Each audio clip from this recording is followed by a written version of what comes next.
Hi students. In last video we learned about the particle moving in an inclined plane. So அப்போ force எவ்வளோ கிடைக்கும், acceleration எவ்வளோ கிடைக்கும்ன்றதை பார்த்தோம். In today we are discussed about two bodies in contact on a horizontal surface. இப்போ நம்ம என்ன பண்ண போறோம் அப்படின்னா ரெண்டு பிளாக்ஸை கன்சிடர் பண்ணிப்போம். பிளாக் ஏவுடைய, அதாவது இது பிளாக் ஏன்னு எடுத்துப்போம், இது பிளாக் பின்னு எடுத்துப்போம். ஸோ ஏ பிளாக்கோடைய மாஸ் m1, பி பிளாக்கோடைய mass m2. m1 is greater than m2 and these two blocks are in contact ஓகேங்களா, in contact with each other. ஒன்று கான்டாக்டில் இருக்கணும். Okay, these two blocks are in contact with each other and எங்கே இருக்குது அப்படின்னு சொன்னால் each other on a smooth horizontal frictionless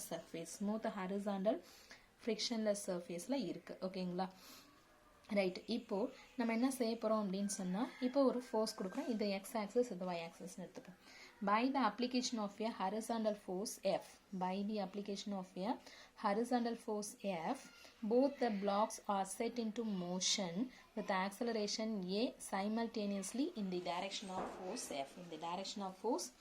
F. ஓகேங்களா, by the application of force F, both the blocks are set into motion. ஓகேங்களா, ரெண்டுமே கான்டாக்ட்ல இருக்கிறதுனால இந்த force apply பண்ணுறதுனால இது ரெண்டு பிளாக்ஸும் சேர்ந்து என்ன ஆகும், மோஷனில் இருக்கும். ஓகேங்களா, வித் ஆக்சலரேஷன் ஏ. எவ்வளோ ஆக்சலரேஷனா, with acceleration A simultaneously in the direction of the force. எந்த டைரக்ஷனில் ஃபோர்ஸ் அப்ளை பண்ணுறோமோ அந்த டைரக்ஷனில் move ஆகிட்ருக்கும்.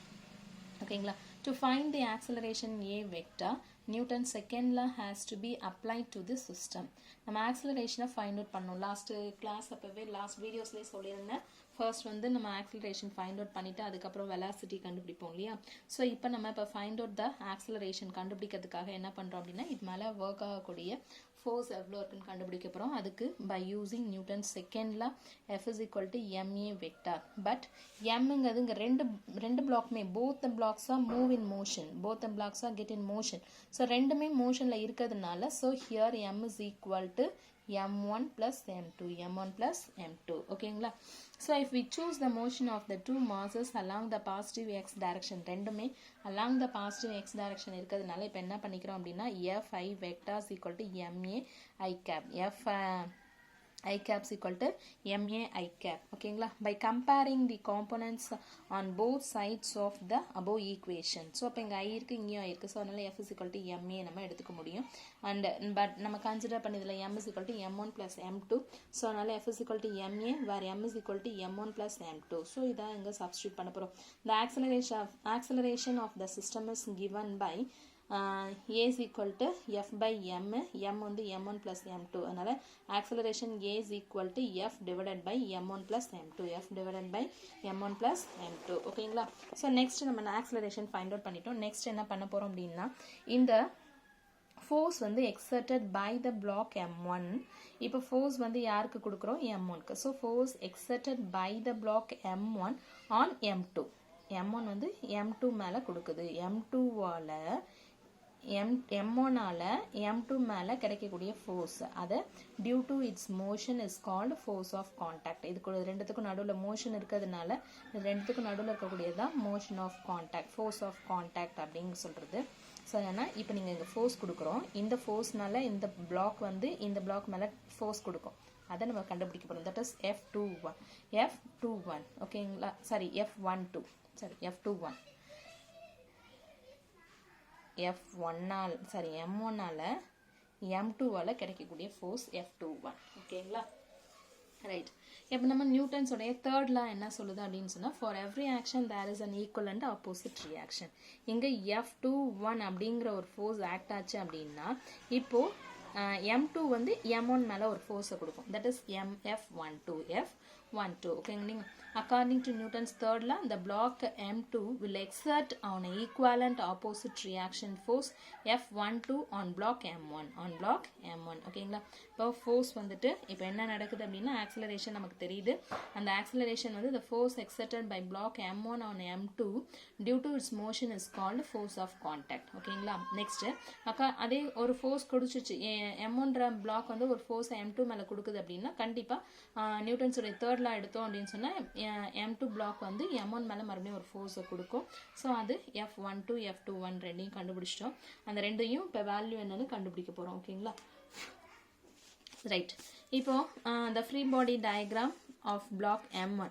block M1க்கான free body diagram draw பண்ண போகிறோம். this is the block M1.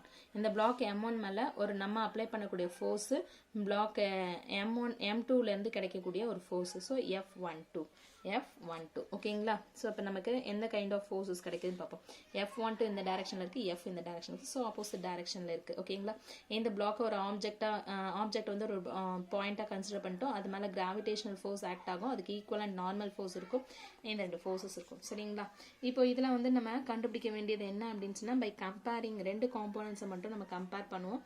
அப்படி கம்பேர் பண்ணும் பொழுது F1 Fi, ஏன்னா இது ரெண்டுமே பார்த்தீங்க அப்படின்னா ஆப்போசிட் டைரக்ஷன் இருக்குது. ஸோ அதனால் Fi cap minus F12 I cap equal to நம்மளுடைய நியூட்டன்ஸ் லாவோட, ஏன்னா இந்த டைரக்ஷனில் தான் மூவிங் இருக்குது. ஸோ அதனால் M1A I cap, M1A I cap. ஓகேங்களா, எல்லாத்துலேயுமே I cap இருக்குது. So comparing the components on both sides, ரெண்டு சைட்லையும் கம்பேர் பண்ணோம் அப்படின்னு சொன்னால் F minus F12 is equal to M1A. இதில் வந்து F12ஓட வேல்யூவை நம்மளால் கண்டுபிடிக்க முடியும். ஸோ இப்போ என்ன பண்ண போகிறோம் அப்படின்னு சொன்னால், இதில் வந்து ஆக்சிலரேஷனோட வேல்யூவை கொண்டு வந்து சப்ஸ்டியூட் பண்ணிவிடுங்க. ஓகே, இந்த ஃப்ரீ பாடி டயக்ராம் ட்ரா பண்ணியிருக்கோம். இதில் எந்த டைரெக்ஷனில் மோஷன் இருக்குது அப்படின்னா இந்த டைரெக்ஷனில் தான் மோஷன் இருக்குது. அதனால் இதை மட்டும்தான் நம்ம எடுத்துக்க முடியும். இந்த டைரெக்ஷனில் மோஷன் இல்லை, அதனால் இதை நம்ம கன்சிடர் பண்ண தேவையில்லை. ரைட், அப்போது F12 F ரெண்டுமே ஆப்போசிட் டைரெக்ஷன் இருக்குது. அதனால் நம்ம Fi, இது along the positive x-axis, இது along the negative x-axis. So Fi cap minus F12, ஏன்னா negative, F12 I cap equal to M1 acceleration A, M1 acceleration A. So அதனால் M1A போயிட்டுருக்கோம். ஓகேங்களா, எல்லாத்துலேயும் I cap இருக்கிறதுனால comparing the components on both sides, ரெண்டு சைட்லையும் compare பண்ணுறதுனால F minus F12 is equal to M1A. So F12 minus இருக்கு இல்லையா, ஸோ அதை இந்த சைட் கொண்டு போனால் பாசிட்டிவாக மாறிடும், இதே இந்த சைட் கொண்டு வந்தால் நெகட்டிவாக மாறிடும். Capital F minus M1A. Substituting the value of acceleration from equation 3.5 in 3.6. equation Aயோட value, இந்த ஏயோட வேல்யூவை எடுத்துகிட்டு வந்து இந்த ஏ இதில் சப்ஸ்டியூட் பண்ணோம் அப்படின்னு சொன்னால் F12 is equal to capital F minus M1 into capital F divided by M1 plus M2. ஓகேங்களா, so F12 is equal to, இதுலேயும் F இருக்குது இதுலேயும் F இருக்குது. ஸோ F காமனாக வெளில எடுத்துட்டோம்னா 1 minus M1 by M1 plus M2, M1 by M1 plus M2. So இதை நம்ம cross multiply பண்ணும்பொழுது என்னாகும், M1 plus M2 minus M1 divided by M1 plus M2. So minus M1 plus M1 cancel ஆயிடும். So F M2 divided by M1 plus M2. ஓகேங்களா, so this equation shows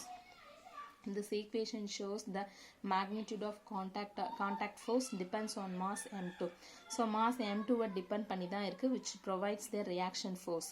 Note that this force is acting along the negative x direction.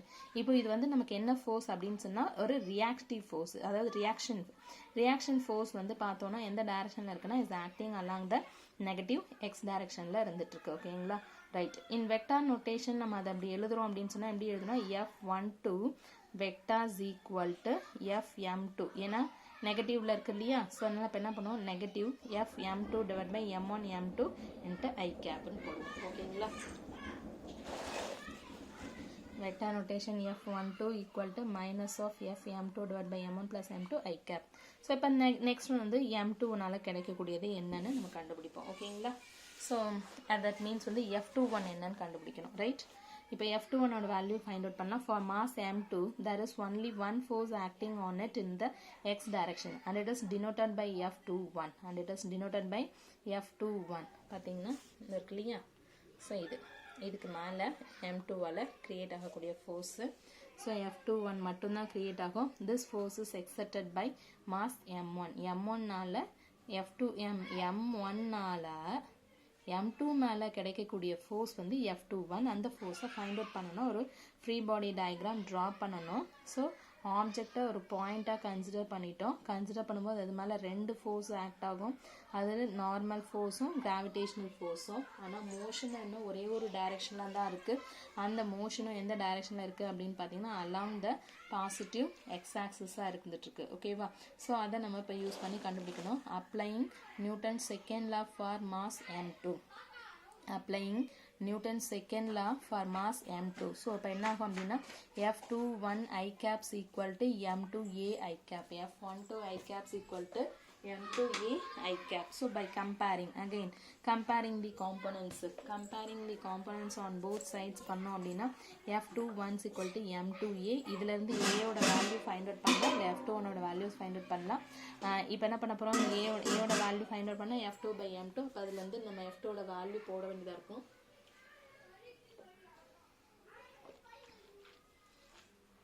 நமக்கு தெரியாத value F21. So அதை find out பண்ணிக்கலாம். ஏயோட value நம்ம find out பண்ணி வச்சுருக்கோம். A is equal to F divided by M1 plus M2. So அதை இங்கே கொண்டு வந்து சப்ஸ்டியூட் பண்ணோம்னா F M2 divided by M1 plus M2. Just look this equation and this equation also. So இந்த equation look up பண்ணுங்க. பார்த்தோம் அப்படின்னு சொன்னா என்ன கிடைக்குது, F12 is equal to minus FM2 divided by M1 plus M2. F21 is equal to FM2 divided by M1 plus M2. So ஒன்னு actionனா இன்னொன்னு reaction. In this case the magnitude of contact is F21 is equal to FM2 divided by M1 plus M2. The direction of this force is along the positive x direction. In vector notation, F21 vector is equal to Fm2 divided by M1 plus M2 I cap. So F12 equal to minus of F21, which confirms Newton's third law. So அதாவது என்ன அப்படின்னா நம்ம வந்து ஒரு motion வந்து எந்த direction மேலே, அதாவது two bodies contact in horizontal motions. So important question இது. Two bodies in contact on a horizontal surfaceல ரெண்டு ஆப்ஜெக்ட் in contactல இருக்கும்போது அதுக்கு மேலே நம்ம ஒரு ஃபோர்ஸை கொடுக்குறோம் அப்படின்னு சொன்னால் அதனால அது ஏங்கிற ஆக்சலரேஷனோட மூவ் ஆகும். அப்போ ஏவை ஃபைண்ட் அவுட் பண்ணுவோம், ஆக்சலரேஷன் என்னன்னு கண்டுபிடிப்போம். அடுத்தது இந்த M1 மேலே M2ஆல் கிடைக்கக்கூடிய ஃபோர்ஸ் என்னன்னு கண்டுபிடிப்போம். M2 மேலே M1ஆல் கிடைக்கக்கூடிய ஃபோர்ஸ் என்னன்னு கண்டுபிடிப்போம். இங்கே ரெண்டுமே கான்டாக்டில் இருக்கிறதுனால நியூட்டன்ஸோடைய தேர்ட் லாவை நம்ம யூஸ் பண்ணுறோம் அப்படின்னு சொல்லும்போது தேர்ட் லா வந்து ஆக்ஷன்னா இன்னொன்று ரியாக்ஷனாக இருக்கும். ஸோ அப்போ அதை ரெண்டையும் ஃபைண்ட் அவுட் பண்ணோன்னா கண்டிப்பாக நியூட்டன்ஸோடைய தேர்ட் லாவை நம்மளால் என்ன பண்ண முடியுது அப்படின்னு சொன்னால் கன்ஃபார்ம் பண்ண முடிஞ்சுது. ஓகேங்களா? Thank you students. இந்த கொஸ்டினை இன்றைக்கே எழுதி சப்மிட் பண்ணி போஸ்ட் பண்ணிவிடுங்க. தேங்க்யூ.